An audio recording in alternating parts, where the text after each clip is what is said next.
ये बताइए कि उस दिन जब बारात आई, बारात आने के बाद जो ये सुनने में आ रहा है कि दूल्हे पक्ष वालों ने कार मांगी आपसे कि अगर आप कार देंगे तभी शादी होगी, अन्यथा शादी नहीं होगी। फिर भी मैं पुलिस वालों से हाथ जोड़ करके भैया जाने दीजिए, पुलिस हो कौन गया। बुलाया था? ये गाड़ी कौन मांग रहा था?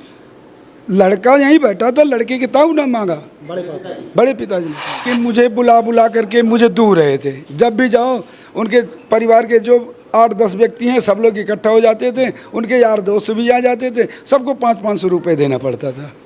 हर बार मैं 500, एक बार 200 रुपये दे करके आया। हमें क्या चाहिए? हाँ, उन्होंने कहा था मुझे 5 तो सफारी सूट चाहिए, 1 पैंट कोट दूल्हे के लिए चाहिए, 11 पैंट शर्ट रायमंड का चाहिए। इतना हम दे देंगे, हमारी बिटिया महारानी बन कर के रहेगी। बस बिटिया की कुशलता के लिए ये कार्य किया था, लेकिन वो उल्टा हो गया। तो उसके बड़े पिताजी ने कहा इस पंडित को जितना दूना है धो लो। बेटी के पास फ़ोन आया था, जिससे शादी लगी थी, जिससे शादी। तो बेटी ने कहा ये संदेश देना चाहता हूँ, कान पकड़ करके मैं गलती किया हूँ, आप मत करना। दहेज के चक्कर में मत पड़िएगा, बिल्कुल मत पड़िएगा। कहा कि उतर जाओ, कोई बात नहीं है, अरे भीख मंगे हैं, नहीं दे रहे हैं, जान दो। अंकल साथ हम चलेंगे उस घर में जहाँ पर सारा दहेज रखा गया है। शादी एक ऐसा पवित्र बंधन है जिसमें बंधने के लिए एक वर होता है, एक वधू होता है। जब शादी किसी के घर पर होती है तो वहाँ पर खुशियों का माहौल होता है। बताया जाता है कि देवी देवता स्वर्ग से खुद नीचे आते हैं उन्हें आशीर्वाद देने के लिए। लेकिन क्या हो अगर वही शादी में एक रोड़ा बनकर दहेज आए। जी हाँ दोस्तों, दहेज शादी में कार मांगी जाती है, कार न मिलने के बाद दूल्हा बारात लेकर घर चला जाता है। ये तो हमने सुना।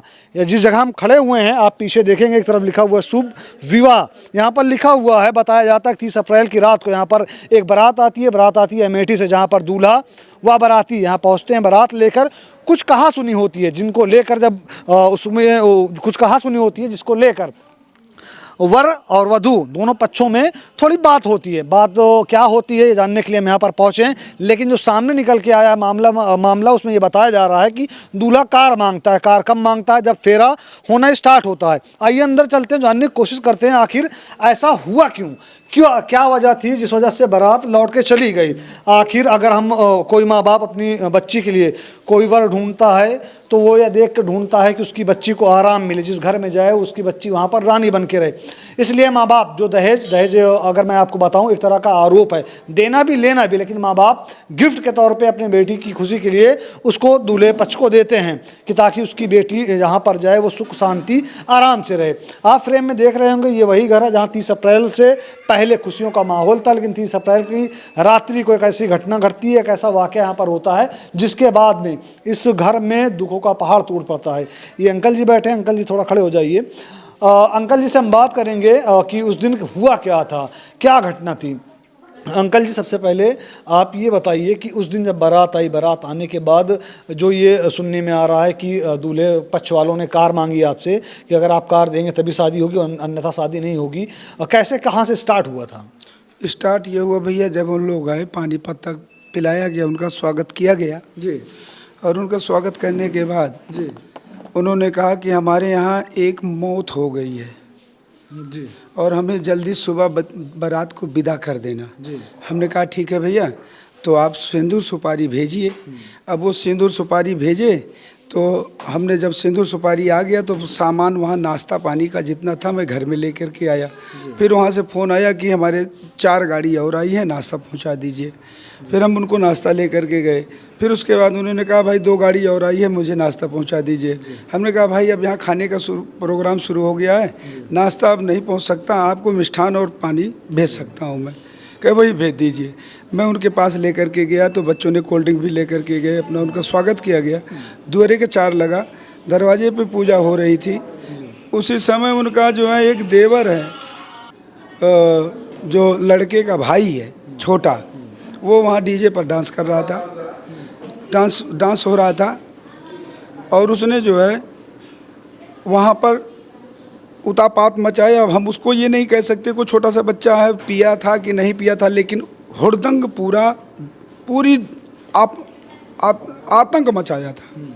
उठा करके कुर्सी फेंक करके मारा तो मेरी जो बड़ी बेटी है उसके बेटे की गर्दन पर लगा। वो बच्चा करीब 5-7 मिनट के लिए मूर्छित हो गया। बेहोश हो गए। बेहोश हो गया था। कितना बड़ा है वो बच्चा? वो पौने 3 साल का है। छोटा बच्चा। जी। जब उसकी चोट लगी तो घर वाले दौड़े, तो तब भी हम भाग करके आए, उस बच्चे को बचाया।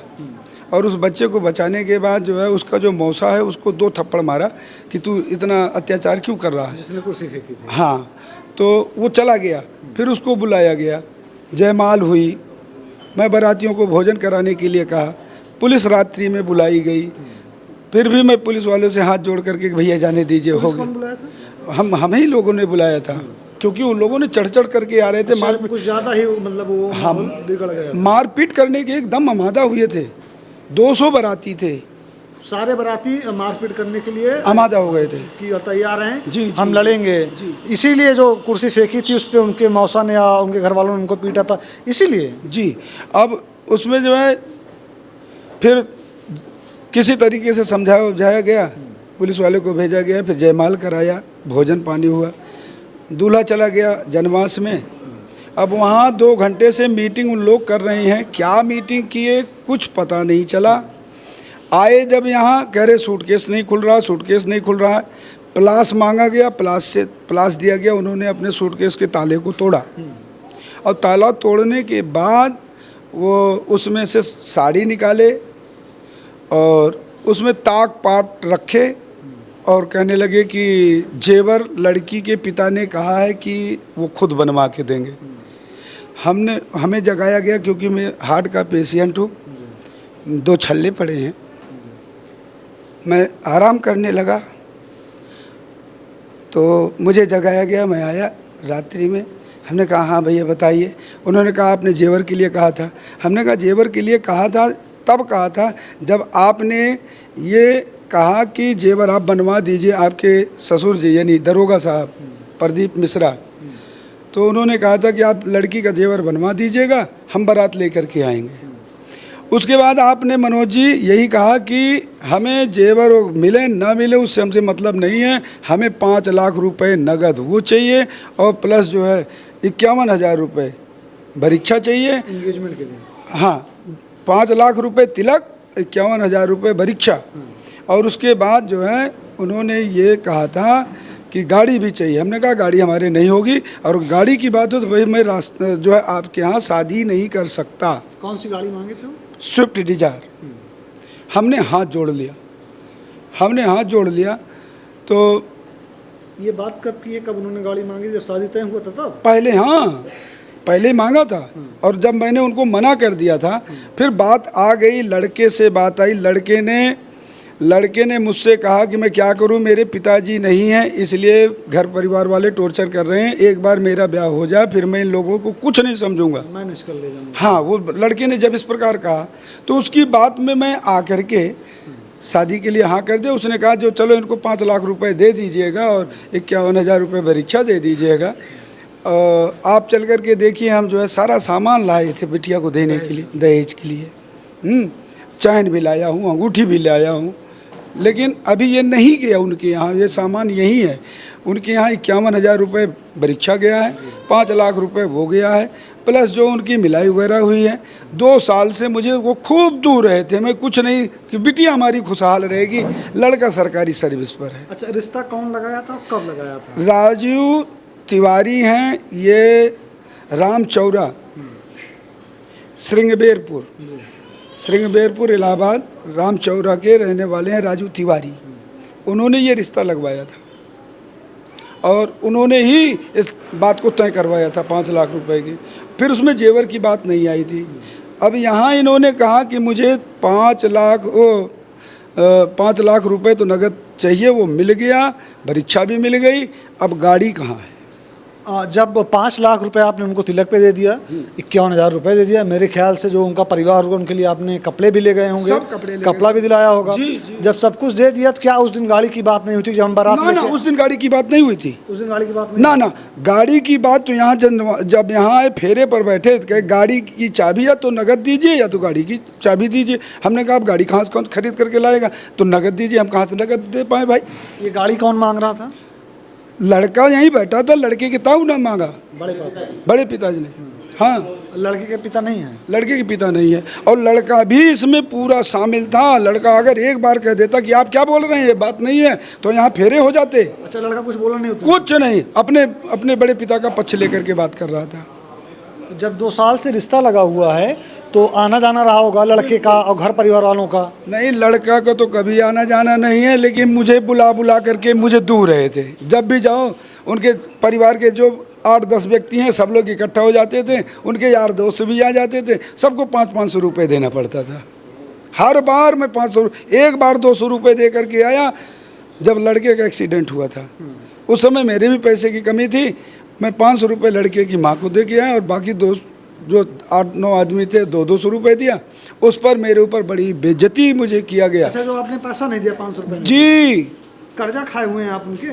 अब यही समझ लीजिए सर। दोस्तों, ऐसे लोग इतने वाहियात होते हैं, कोई भी हो। और जो अंकल घटना बता रहे हैं, अगर इनके साथ ऐसी घटना हो रही थी या हुई है, या कोई भी हो जो पैसे के लोभ में आकर, जैसे होता नहीं कि अगर कोई लड़की कोई इंसान आपके यहाँ अपनी बेटी का ब्याह कर रहा है तो वो उसको बेच नहीं रहा है। हो सकता है कभी उसके पास ना हो, या कोई चीज़ की ऐसी कमी हो जाती है, हाँ वो चीज़ नहीं पूरा हो पाता है, क्योंकि कितना बड़ा भी धनी इंसान हो, कुछ ना कुछ कमी उसके पास भी हो जाती है। तो ऐसे में जो ये मानसिकता वाले लोग हैं, जिनको सिर्फ पैसा दिखता है, रिश्ते में प्यार मोहब्बत इंसानियत नहीं दिखती है, सिर्फ और सिर्फ पैसा दिखता है। कुछ लोग तो ऐसे भी होते हैं, शादी हो जाती है, बाद में उनको ताना मारते हैं, हम तो ये पाए थे, मेरे बेटे को ये मिल रहा था, मेरा बेटा यहाँ जा रहा था, मेरे बेटे के लिए उसके बराबर रुपया तौल के दिया जा रहा था। ऐसे लोग से मेहरबानी करके आप हाथ जोड़ के निवेदन, अगर कहीं पर भी ऐसे लोग आपको दिखे जहाँ पर रिश्ता हो रहा, अगर आप रिश्ता करने जा रहे हैं तो उनसे 400 कदम की दूरी बना के रखिए। अंकल, बुरा मत मानिए कि बात बोलूँगा, जब आपको पहले ही पता चल गया था कि लोग लोभी हैं, लालची हैं, आपको इससे अगर रिश्ता करना ही नहीं चाहिए था? मैं मना कर दिया था भैया। लड़के ने कहा अगर यहाँ रिश्ता नहीं करोगे तो मैं जान दे दूँगा। अच्छा, जहर खा लूँगा, मर जाऊँगा? हाँ, ये कहा था। तो मैंने उस बच्चे के लिए हमने कहा बेटा ऐसा नहीं, ठीक है आप ऐसे कह रहे हो तो हम शादी कर देंगे, लेकिन हमारे पास कार नहीं है। शादी हम कर देंगे लेकिन हमारे पास कार नहीं है। उसने कहा कार की ज़रूरत नहीं, हम कार खरीद लेंगे। अंकल, आपके कितने बच्चे हैं? हमारे 2 बेटे हैं, 4 बेटियां हैं। कितने लोगों की शादी हुई है? एक बेटा और एक बेटी की शादी। ये दूसरी बेटी की शादी करने जी। जिसमें 2 साल से इस तरह आप बता रहे हैं कि उन लोगों ने काफ़ी लंबा आपको नुकसान पहुंचाया है। जी भैया, जो नुकसान हो गया, मैं मूर्ख था जो यहाँ फंस गया। 30 अप्रैल को जो घटना यहाँ पे घटी है, उस घटना के बारे में जो कोई सुन रहा है, आप धन कमा सकते हैं, आप संपत्ति बना सकते हैं, लेकिन कहते हैं अगर एक बार इज्जत चली गई दुआरे से, या फिर कहें अगर घर के सामने से मार पे, घर पर बारात आने के बाद अगर बारात लौट जाती है, कितनी बेइज्जती होती है। ये पिताजी हैं, ये बाप हैं उस लड़की के जिनकी बारात लौट के गई। भगवान ने इनको वो कलेजा दिया कि ये सब्र कर गए हैं और उसको सह गए हैं उस घटना को। नहीं तो बहुत से ऐसे लोग होते हैं जो उसमें बिखर जाते हैं। उसके बाद अंकल आपने क्या किया जब रात में ये बातें हुई? उसके बाद पुलिस आई, पुलिस ने समझाया, फिर वो जो दूल्हा था, दूल्हे के जो बड़े पापा थे, उन्होंने गाड़ी मांगी, उसके बाद क्या हुआ? फिर पुलिस आई, पुलिस हम लोगों को लेकर के गई वहाँ, तो मुझे कहने लगे समझौता कर लीजिए। लड़के के नाना आए, कहने लगे वो बेटी मेरी है, मैं फेरे करवा के लाऊंगा। ये सब होने के बाद? हाँ, कि मैं फेरे। हमने कहा अब हम किस मुंह से वहाँ चलूँगा। ये बात कहाँ, थाने पे हुई थी? थाने पर हुई थी। नाना थाने पे बोले? हाँ, थाने पर कि मैं बेटी को चल रहा हूँ, ब्याह करके ले आऊँगा। हो सकता है बचाने का कोई हाँ, हो कि यहाँ से बच के निकले, बाद में हाँ जी जी जी। तो हमने कहा अब मैं आपके यहाँ बेटी नहीं ब्याहूँगा। किस मुँह से मैं जाऊँगा वहाँ, या किस मुँह से वो बालक मेरे घर आएगा, इसलिए अब मैं रिश्ता नहीं करूँगा। तो फिर कहने लगे कि समझौता कर लीजिए। हमने कहा क्या समझौता करें? कहे जो आपने दिया है उसको ले लीजिए। हमने कहा जो खर्चा हुआ, हम अगर बेटी का ब्याह कर दिए होते तो ये जो यहाँ आप देखो, पूरे आप गांव में पता कर लीजिए कि शायद ऐसी व्यवस्था पूरे गांव में कभी कोई किया होगा। ऐसी व्यवस्था थी। हम मुजफ्फरनगर से ही कारीगर हलवाई लेकर के आए थे। सारा व्यवस्था उनको इतना सुंदर दिया था भैया, लेकिन उनको ये पचा नहीं। उनको, उनके दिमाग में ये था मुझे। अच्छा अंकल, जैसा आप बता रहे हैं कि गाड़ी मांगे, रिश्ता टूट गया, रिश्ता नहीं हुआ, और झगड़े होने के बाद, इससे पहले जब आप इंगेजमेंट करने गए थे या तिलक के लिए गए, तिलक के लिए कब गए थे आप? तिलक को हम 27 तारीख को गए थे, जिसमें 5 लाख रुपए नहीं, हाँ 51,000 पहले परीक्षा का हुआ, और उनके सारे कपड़े परिवार के थे, सब उन्होंने एक एक कपड़े ब्रांडेड मांगे थे अच्छा, अपने मुंह से अपने मुंह से। कि हमें क्या चाहिए, उन्हें हाँ, क्या चाहिए? उन्होंने कहा था मुझे 5 तो सफारी सूट चाहिए, एक पैंट कोट दूल्हे के लिए चाहिए, 11 पैंट शर्ट रायमंड का चाहिए, 11 पैंट अच्छा, शर्ट। कंपनी का नाम भी बता देते जी किस कंपनी का जी उनको चाहिए। जी। और उसके बाद जो है 15 साड़ी चाहिए, मेरी माँ के लिए साड़ी चाहिए। हमने कहा आपके परिवार में इतने आदमी हैं नहीं, किसको आप दोगे? कहे हमारे नाते रिश्ते। हमने कहा ब्याह आप अपने बेटे का कर रहे हो तो आप अपनी तरफ से दीजिए। मेन हम कौन बना था ये इसमें शादी में? उधर से उधर से पिता तो थे नहीं उसके? पिता नहीं थे उसके, जो है बड़े पिता हैं मनोज कुमार मिश्रा अच्छा और माँ मीरा मिश्रा। अच्छा, ये तो वहाँ की बात हो गई। जब उस दिन गए थे वहाँ पर, तो वहाँ पर कुछ आपको ऐसा लगा था ऑकवर्ड सा जिस दिन आप गए थे? ऐसा लगा भैया कि हम यहाँ आकर के फंस गए। तिलक करने जब गए थे जी, हम लोगों को पानी तक, जो 10 आदमी 15 आदमी छूट गए थे, हमने कहा भैया आ गए हैं, इनको पानी पिला दीजिए। किसी ने पानी नहीं पिलाया, गिलास पकड़ा दिया लेकिन ठंडा नहीं आया। पानी रखा गया, पानी मांग करके उनके घर से जा कर के पी करके आया गया, पानी भी नहीं पाया। मतलब वो लोग वहाँ वहीं पर भी दिखा दिए थे हाँ। कि अच्छा, ऐसा तो नहीं है कि दहेज तो एक बहाना हो या गाड़ी एक बहाना हो, कुछ और दिमाग में चल रहा हो या कोई और रीज़न हो? वो जाने परमात्मा, हम तो अपनी तरफ से निश्चल होकर के अपनी बिटिया की खुशी के लिए किया था बस, कि चलो भाई सरकारी सर्विस पर बच्चा खड़ा है, इतना हम दे देंगे, हमारी बिटिया महारानी बन कर के रहेगी। बस बिटिया की कुशलता के लिए ये कार्य किया था, लेकिन वो उल्टा हो गया। दूल्हे का नाम क्या है? सचिन मिश्रा। ये लोग प्रॉपर रहने वाले कहाँ के हैं? ये गौरीगंज मटेरा के। अच्छा अंकल, ये बताइए जब ये सब हो गया तो उसके बाद किसी तरह का कोई फ़ोन या फिर थाने में क्या हुआ? थाने में जो यहाँ आपके मैडम जी हैं अंजू मिश्रा जी, उन्होंने, हाँ दमोर थाना, उन्होंने मुझसे कहा कि आप क्या चाहते हो? तो उन्होंने कहा समझौता कर लो, उसके आगे कुछ है नहीं। हमने उनसे कहा जैसे आपकी इच्छा हो। फिर परिवारजन कहने लगे कि नहीं, पैसे चला गया, हमें कोई दिक्कत नहीं, लेकिन अब किसी और बेटी और किसी बाप के साथ ऐसा ना हो, ये अब रिपोर्ट करो, ताकि समाज को ये पता चले कि दूसरी की बिटिया को अब कष्ट ना पहुँचे। हम आप झेल लेंगे, जैसे झेल सकते हैं झेलेंगे, लेकिन और कोई माँ बाप ऐसे परेशान ना हो, कोई बेटी ऐसे परेशान ना हो, किसी बेटी का बारात वापस ना जाए। कंप्लेंट किसके नाम की है आपने? कंप्लेंट मैंने किया है लड़के के भाई का अभय, लड़का सचिन, लड़के के बड़े पिता मनोज और लड़के की माँ, जो उसमें थे, जो लोग इन्वॉल्व थे उसमें। बस उन्हीं को नाम। और मैं किसी को क्यों फंसाऊं गलत? अच्छा, उनका एक मौसा है जरौटा का, वो बहुत ज़्यादा है, और उसका ये जो बिचौलिया है मुझे फंसाया भाई, राजू। बिचौलिया जो जिसका पूछा किसने रिश्ता लगाया, ये राजू कौन है? राजू तिवारी ये बिचौलिया है, ये लड़के के, मतलब इनका ही काम है या फिर नहीं, ये रिश्तेदार हैं, लड़के के मामा के ससुर हैं, मतलब लड़के की तरफ वाले हैं। हाँ। वो आपको भी जानते थे इसलिए? वो जानते, मुझे कभी उनको नहीं देखा था। मेरी जान पहचान 2023 में रामचौरा में हुआ था। शादी वादी कुछ था? शादी थी, हमारे साली के लड़के की शादी थी, उसी में बातचीत हुई और हमने कहा भैया कोई लड़की के लिए हमारे भी रिश्ता बताते, तो उन्होंने ये बताया। उनको जानकारी थी कि ये आदमी ऐसे थे।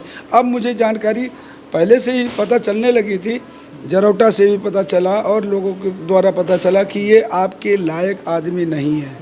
अच्छा अंकल, ये बताइए आप प्रॉपर यहाँ पे तो रहते नहीं हैं, मुजफ्फरनगर में रहते हैं शायद? मुजफ्फरनगर। यहाँ पर शादी करने के लिए आए थे? तो ये किसी मतलब आपकी मर्जी थी या कोई दबाव था कि क्योंकि अगर आप प्रॉपर मुजफ्फरनगर में रह रहे हैं? मुजफ्फरनगर में मैं रह रहा था भैया, शादी करने के लिए उन्होंने मुझसे ये कहा कि मेरे सिर पर बाप का साया नहीं है, और जब बाप का साया नहीं है तो इसलिए हम मुजफ्फरनगर बारात नहीं ले आ पाऊँगा, आप जो है अपने गांव में आ जाओ, वहीं से शादी कर लीजिए। तो हमने कहा चलो ठीक है, परिवार के लोग हैं भी, यहीं से शादी कर लेंगे। लेकिन हम ये नहीं समझ पा रहे थे कि मेरे साथ में ऐसा छल और ऐसा राजनीति चल रही है। पहले से मेरे ख्याल से उनके दिमाग में था, पहले से ही उनको बस केवल लूटने का था। जबकि एक दिन उसके बड़े पिताजी ने, जब मैं वहाँ आपके तिलक में गया था, तो उसके बड़े पिताजी ने कहा इस पंडित को जितना दूना है धो लो। और फिर उसके बाद दोबारा कहा कि ये ऐसा सांप है काटेगा कि लहर नहीं देगा।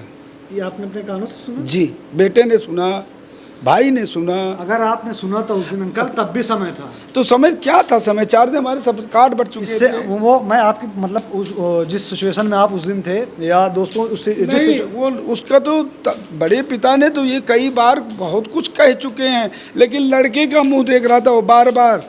लड़का ये कहता है, पापा मैं आपसे रिश्ता जोड़ करके बड़ा प्रसन्न हूँ। यहाँ से जाने के बाद दोबारा लड़के का फोन या नहीं आया, नहीं आया? नहीं आया। आपने कंप्लेंट की उसके बेटी के पास फोन आया था, हाँ, जिससे शादी लगी थी। जिससे शादी। तो बेटी ने कहा आप जो है अपने बड़े पिताजी आपके गलत कर रहे, शादी भी तोड़वा दिए, उनका तो आपने साथ दिया, हम अपने पिता का साथ क्यों छोड़ दे भाई? तो फोन किस लिए किया था वो लड़के? हाँ, कि आप मुझसे शादी नहीं करोगी तो मैं जहर खा लूँगा। ये सब होने के बाद भी? ये सब होने के बाद भी गजब हैं ये लोग। मतलब मुझे खुद नहीं समझ में आ रहा किस मानसिकता का वो लड़का है कि घर पे आया, बेइज्जती कराई पूरे समाज में, इज्जत उछाली, सब कुछ कर दिया। उसके बाद वो जिस लड़की से शादी लगी थी उसके पास फ़ोन करता है, उससे कहता है कि अगर तुम शादी नहीं करोगे तो मैं जहर खा लूँगा या मैं आत्महत्या कर लूँगा। यही बात ना? हाँ, ये कह रहा है। तो अब कैसे शादी किया जाए? ऐसे लोभी लोगों से तो बताया नहीं कि लोग कहते हैं कि कहावत में कि 4 कदम या 40 कदम 400 कदम दूर रहे भैया, जो दहेज के लोभी हैं, जिनको सिर्फ पैसा दिखता मैं है। समाज को ये संदेश देना चाहता हूँ, कान पकड़ करके मैं गलती किया हूँ, आप मत करना। दहेज के चक्कर में मत पड़िएगा, बिल्कुल मत पड़िएगा। आपकी बेटी जाएगी अपने नसीब का खाएगी। किसी ऐसे लड़के के साथ अगर आप देख के कर रहे हैं कि वो सरकारी नौकरी में है या बहुत अच्छा कमाता है, हो सकता है जो सुख वो एक नॉर्मल घर में पाए उस बड़े घर में ना पाए, क्योंकि अगर दिमाग में दहेज का या लालच का कीड़ा है तो वो आपकी बेटी को खा जाएगा, आपकी इज्जत को खा जाएगा, वो बख्शेगा नहीं आपको। ये माता जी कौन है? ये मेरी धर्मपत्नी कन्या की माता। मैम 2 मिनट बात करनी है आपसे, खड़े हो जाएंगे? अच्छा, बैठे रहिए। ये बताइए, जब वो शादी लगी, तिलक उलक हो गया, उसके बाद आपसे, घर वालों से, उसकी माता से बात होती थी? उसके पहले हुई थी, उसके पहले उसकी माँ से बात हुई थी। मतलब शादी से पहले बात होती थी ना? बात तो ऐसी करती थी भैया, वो घंटे घंटे फ़ोन नहीं रखती थी, ऐसी ऐसी बातें करती थी। हम सब लोग भैया इतने छल कपटे हैं नहीं, बहुत प्यार से बोलती थी, बहुत उससे। हमने कहा चलो भाई कोई बात नहीं, देखो ऐसा हमने कभी देखा भी नहीं था अपने उम्र में। लड़ाई झगड़े छोटी मोटी तो ब्याह में शादियों में हो जाती है। हो गया भाई, बच्चे हैं, पी पा के इधर उधर जाए, इधर की करे उधर की करे, छोटो सब समझौता हो गया। फिर भी भैया वो लोग, हमने तो आपसे बताऊं बाबू, मैंने तो अपनी बेटी को इतना भी कह दिया कि बेटी लड़के पे मुझे विश्वास है। बाबू लड़का तो बोल नहीं रहा था, लड़के पे विश्वास है, ये 2 मिनट की लड़ाई है इधर उधर की, फिर ये सब सही हो जाएंगे। फिर उसके बाद लड़के की माँ का फ़ोन आया मेरे पास, कहने लगी एक बात सुनो। मैंने कहा हाँ दीदी। कहने लगी ऐसा करो कि सोनम से पूछो, अगर शादी करती हो तो ठीक है, नहीं तो हम नहीं करते तुम्हारे यहाँ शादी। ये कब की बात है? ये उसी दिन की बात है। ये लोग तो यहाँ थे जिस दिन, मतलब ये ये घटना होने नहीं, के बाद या पहले? जब उन्होंने गाड़ी वाड़ी मांगे, हर बात हो रही थी, उसके बाद की बात है। सब यहीं थे जब वो लोग। अच्छा, जब ये मतलब लड़ाई झगड़ा सब कुछ हो गया, हाँ, हो रहा था, तो सुबह की बात है। वो लड़ाई स्टार्ट हुई, वो नहीं लोग नहीं, डांस, उसके पहले की बात है। लड़ाई स्टार्ट हुई, वो लोग डांस कर रहे थे, कुर्सी फेंक के कोई मारा, छोटे बच्चे को लगी, बात वहीं से बिगड़ी है ना अंकल? भैया सुनो, बल्कि मैं आपको बताऊं बाबू, वो लड़का दूल्हे का भाई था, तो मैं भी यहीं आके, वो उल्टा सीधा गाली दे रहा था। वो मैं समझ रहा सुनो, हूँ। तो गाली दे रहा था, तो बल्कि मैंने उसको ये भी कहा, मैं कहा बेटा तुम्हारे भाई का ब्याह है, तुम्हारे सिर पे बाप नहीं है, तुम दूसरे के चक्कर में लड़ाई क्यों कर रहे हो? अरे चलो कोई बात नहीं है, बच्चे हैं। कहने लगा सुनो। मैंने कहा हाँ बताओ बेटा क्या कह रहे हैं आप? कहने लगा मैं अब तो जा रहा, मैं तुम्हारे सबसे कल को मिलूँगा। तो मैंने कहा अब तुम नशे में हो बेटा, कोई बात नहीं, अगर आप जाना चाहते हो तो चले जाओ, कोई नहीं, ये तो होता जाता रहे, इतनी कौन किसकी हिम्मत हो, किसे कौन खा लेगा, कुछ नहीं होगा, छोटी बात है। भाई चला गया, कोई बात नहीं हुई।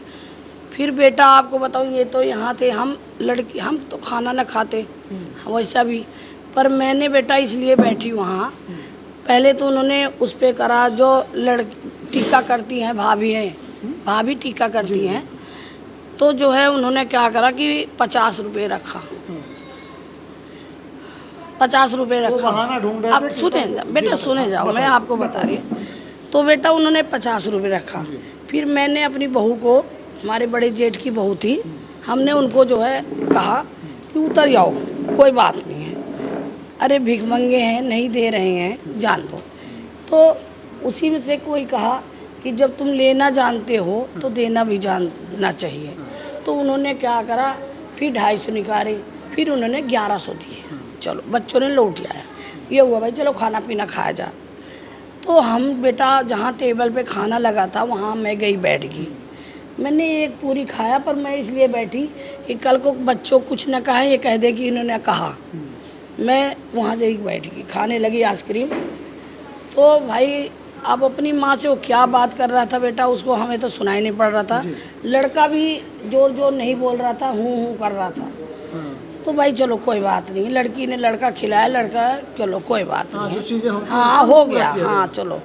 तो इतने में बेटा आगे बेटर जो सब खाना खिलाने वाले कहने लगे कि भाई हमारा वो दो जो इनको इनाम दिया जाता हाँ, है। जो कुछ बख्शे दी जाती है। हाँ कहने लगे, इनको सबको ये बातें नहीं पता बेटा, मैं तो वहाँ थी बाबू। कहने लगे मैं नहीं देने का। तो बच्चों ने कहा नहीं, इनका फर्ज बनता है, सभी देते हैं।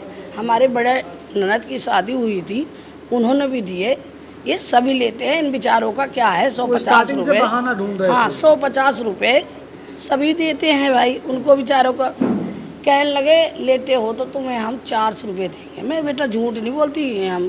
तो उन्होंने कहा कि अरे हम 20 आदमी हैं, हमें 50-50 की उससे दे दो, हम 400 रुपये में 20 आदमी क्या करेंगे, हमने आपको खाना खिलाया। अरे सर ऐसा दिन कभी कभी आवे। हाँ, शादी तो भाई लड़का ने उन्होंने कहा बेटर जो ने, लोग अरे बाबू बेटर की मेरी बात ना हो, बेटर से बात कर लोगे, खुद बता देंगे। उन्होंने दिया नहीं, वो भी रख लिए। बेटर बेचारे सिर नीचे करके चले गए। इन्होंने बेटर को पैसे दिए, कहने लगे छोटो बेटा लड़ाई बचाया जाती है, नहीं दिया हम दे देंगे, ठीक है बेटा। चलो भाई ये हुआ कि भाई सब अपना जो रस्म होता है हो गया। आए यहाँ, अब यहाँ बेटा उन्होंने ये ड्रामा निकाल दिए। हमारे बड़े भाई ने कहा अच्छा सुनिए, पहले से पहले तो सुनिए। बेटा वो नाई से नहीं सुनते थे। हाँ बेटा बताइए। पहले शादी से पहले से अंकल ने बताया जो घटना हुई, अंकल गए थे।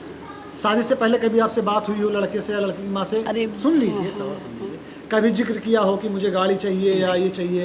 नहीं, उन्होंने तो बेटा मेरे से इतना भी कहा था, कहने लगे मम्मी जी हमने इसीलिए गाड़ी ले लिया, बल्कि कोई एक्सीडेंट हो गया तो गाड़ी कर, अभी 2 महीने पीछे। कहने लगा मैं तो गाड़ी ले लिया, हमें गाड़ी नहीं चाहिए, मुझे तो अपने मेरे सिर पे बाप नहीं था, मुझे तो ऐसा पिता मिल गया कि मेरा साथ देगा। लड़की से भी यही कहे बेटा, मैंने भी बात कर रखी लड़के से, ऐसे बेटा हम तो सिर्फ लड़के का विश्वास, उसकी माँ भी ऐसी बोलती थी, हम भी औरत ही हैं बेटा, मुला विश्व। फिर उसके बाद जब यहाँ ये दहेज की बातें होने लगी, वो तो जब मेरे भाई ने कहा कि कहने लगे, पहले तो वहाँ चली गई खाना खाने, लड़की खाना खा रही, उठ गया लड़का भाग लिया। चलो हम सब ने जब भी नहीं बोला, आदमी से नहीं बताया कि अभी भड़क जाएंगे। हर आदमी हर दूल्हा अपने लड़की को साथ में लेके चलता है, उसने नहीं चला उस समय, बल्कि उस लड़की को भी बुरा लगा। हमने कहा नहीं बेटा उस समय उसका मूड ख़राब है, उसकी माँ को क्या फ़ोन आ रहा, छोड़ो बेटा। इतने वो भाग गए वहाँ जहाँ रहते हैं जनवास पे। अब नाई बार बार जा रहा, चक्कर काट रहा, चलो आराम है, चलो आराम है, यही करते रहे, आए नहीं। फिर बड़ी देर बाद आए, जब आए तो कह रहे अब हमारी तो अटैची नहीं खुल रही, हमारी तो अटैची नहीं खुल रही। कह रहे भाई ये तो रस्म है, करना तो पड़ेगा, अटैची क्या बहुत बड़ी बात है, उसका लोग तोड़ दो, चढ़ाव चढ़ जाए, उसके बाद जाना फिर लोग लगवा लेना। अब जब उन पे गहना है नहीं बेटा, और तो हम कैसे वो करेंगे। लेके आए ही नहीं थे गहना ही नहीं लाए। सुनो तो अब बेटा वो कह रहे कि हमारे पे तो हम लोग खोले, अच्छा तोड़ दिए लोग। फिर तो क्या निकला उसमें से बाबू, एक ताक पाट इधर चलता है चांदी का, वो निकला। तो हमारे भाई वाले बोले भाई चढ़ाओ और काम जल्दी करो, 5 बजने वाला। कहने लगे कि भाई मेरे पे तो यही है, और लड़की के बाप ने कह रखा कि मैं गाड़ी दूंगा और मैं दूंगा जो है गहना सारा। तो हमारे ये सो रहे थे, हमारे भाई ने कहा वे बुलवाओ जीजा जी को। इन्होंने कहा भाई हमारे से ऐसी सी बात हुई थी जो इन्होंने अभी बोले, जो बताया। हाँ। हमने तो पहले लड़के से भी कह सबसे कह दिया था कि भाई हम गाड़ी नहीं देंगे, ना हमारे बजट है, हमने तो कह दिया। तो लड़का का ताऊ भैया मार कूदे पूरा मार चिल्लू करे, लड़का ऐसे करके बोल नहीं रहा था कि ताऊ जी आप क्या कह रहे। तो जो इतने बड़े बड़े वादे किया था कि आप टेंशन मत लीजिए, हम गाड़ी ले चुके हैं, बेटा कुछ नहीं बोल रहा था। बाबू ऐसा रिश्ता बस मेरे पति, बाबू विश्वास कर लो आप कहोगे कोई भी किसी की फैक्ट्री उसके कुत्ते की नौकरी होगी, हमारी नौकरी नहीं है। हमारा आदमी किस तरह ब्याह करा हमारा सबका आत्मा जानता, ठीक है। कोई ऐसा इंसान है कि जो छुपा के रख के नहीं दिखाता, कोई ऐसा है कि अपनी इज्जत के लिए अपनी जान दे देता है। ये वो इंसान है कि अगर हमारे घर में रोटी ना हो फिर भी अगर कोई खड़ा हो तो हमें भी बोल देंगे कि नहीं दो। उस इंसान के साथ इतना बड़ा इन्होंने तो धोखा किया। हाँ भगवान। हमारे यहाँ 3 दिन से खाना नहीं बन रहा, हम लोग इतने परेशान हैं। आप परेशान मत होइए, ये इसको सुनिए सुनिए मेरी बात सुनिए, पहले मेरी बात सुनिए आंटी। इसको ना एक बुरा सपना, अब तो हो ही गई है गलती, इसको ना एक बुरा सपना समझ के भूल जाइए, मूव ऑन होइए। जो आगे की कार्रवाई है घर वाले वो कार्रवाई करें, इधर से एकदम माइंड फ्रेश रहें। क्योंकि सुन लीजिए बात सुनिए, क्योंकि अगर ये चीज़ें दिमाग में बैठा के रखेंगी, उनको जो करना था मतलब जो उनको दिखाना था अपनी औकात दिखाए, सब कुछ करके चले गए, उसका भोर आप लेंगी, आपके बच्चे लेंगे, आपकी बेटी लेगी, तो हो सकता है कि आगे चल के एक बड़ी प्रॉब्लम खुद में क्रिएट हो जाए। आपकी बात सुन, मेरी सुनो बेटा, आपने मैंने लड़के से यूँ भी कहा था, लड़के के ताऊ से कि क्या तुमने लड़का पैदा करा, तो मैंने नहीं करा। आंटी वही बता रहा हूँ ना, एकदम मतलब टेंशन फ्री रहिए। दोस्तों एक बात मैं ये कहना चाहूँगा कि ये ना फैशन बन गया है कि जितनी भी शादियां होती हैं जो नवयुवक होते हैं जिनके मम्मी पापा भेजते हैं तैयार करके कि मेरा बेटा जा रहा है बारात, लेकिन वो ध्यान नहीं देते, साथ में चलते रहते हैं, ध्यान नहीं देते हैं कि गाड़ी अगर घर से निकली है बारात के लिए तो जहाँ पे बारात जा रही है वहाँ पे जाके रुके। वो गाड़ी रुकती कहाँ है, वो जाके ठेके पे रुकती है। ये ऐसे ही नशेड़ी लोग हैं जो जाएंगे ठेके पे रुकेंगे, बारात के नाम पर दारू पिएंगे, घर पहुँचेंगे जिस घर पर बारात आई है उस घर पे मैंने स्टार्टिंग में ही बताया था, कहा जाता है कि देवी देवता स्वर्ग से उतर के नीचे आते हैं आशीर्वाद देने के लिए, लेकिन उस घर पे पहुंचेंगे, उस घर को गंदा करेंगे, दारू पी के हंगामा करेंगे, लड़ाई झगड़ा करेंगे और बहुत सी ऐसी चीज़ें करेंगे जो नहीं करनी चाहिए। उसी का परिणाम है कहीं ना कहीं जो झगड़ा स्टार्ट हुआ। ये अंकल मौजूद थे, अंकल ने सारी सच्चाई बताई। अब अंकल के साथ हम चलेंगे उस घर में जहाँ पर इन्होंने जो बताया है, क्योंकि ये अंकल घर नहीं है, अंकल रहते हैं बाहर कहीं, ये यहाँ पर आए थे शादी करने के लिए जहाँ पर सारा दहेज रखा गया है।